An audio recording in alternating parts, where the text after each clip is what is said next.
বসিরহাটের দিকে নজর রাখতে হচ্ছে। ফের সিভিক ভলেন্টিয়ারের কীর্তি। পুলিশের নিয়োগের পরীক্ষার প্রশ্ন ফাঁসের টোপে প্রতারণা। পুলিশের জালে বসিরহাটের সিভিক ভলেন্টিয়ার। আরও একবার আপনাদের জানাই, ফের সিভিক ভলেন্টিয়ারের কীর্তি। পুলিশের নিয়োগের পরীক্ষায় প্রশ্ন ফাঁসের টোপে প্রতারণা। এই ভলেন্টিয়ার কিভাবে টোপ পাত, ঠিক কি ঘটনা জানবো। আমাদের সঙ্গে রয়েছেন আমাদের প্রতিনিধি অনুপম সাহা, আরও বিস্তারিত বলবো। অনুপম, দেখো, এই যে গণেশ বাছার বলে বসিরহাট থানার যে সিভিক ভলেন্টিয়ার, একে গতকাল বসিরহাট থানার পুলিশ গ্রেপ্তার করেছে এই অভিযোগে যে আজ যে রাজ্য জুড়ে যে পুলিশের যে পরীক্ষা রয়েছে, সেই পুলিশের যে পরীক্ষার প্রশ্ন গোপনে পরীক্ষার্থীদের কাছে সে ফাঁস করে দেবে এবং সেই ফাঁস করে দেওয়ার জন্য সে লক্ষ লক্ষ টাকা সেসব পরীক্ষার্থীদের কাছ থেকে প্রতারণা করেছে।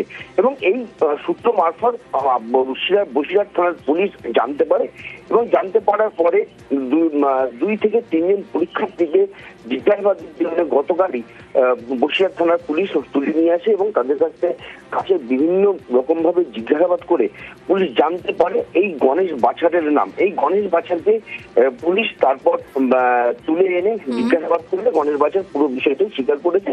এবং গণেশ বাছারের সঙ্গে আরো একটা নাম কিন্তু উঠে আসছে, সেটা হচ্ছে এই যে বসিরহাট যে পুলিশ জেলা, তার উপরে একজন কনস্টেবলের নামও কিন্তু উঠে আসছে, যাকে এখনো গ্রেপ্তার করেনি। তবে তাকে পুলিশ কিন্তু নিজেদের হেফাজতে নিয়ে জিজ্ঞাসাবাদ করছে। পুলিশের ধারণা এই কনস্টেবলও এই গণেশ বাছারের সঙ্গে জড়িত আছে, যদিও পুরো বিষয়টা খতিয়ে দেখছে এবং গণেশ বাছারকে কিন্তু আজকে পুলিশ হেফাজতে আদালতে পেশ করবে বলেই কিন্তু আমরা জানতে পেরেছি। ধন্যবাদ।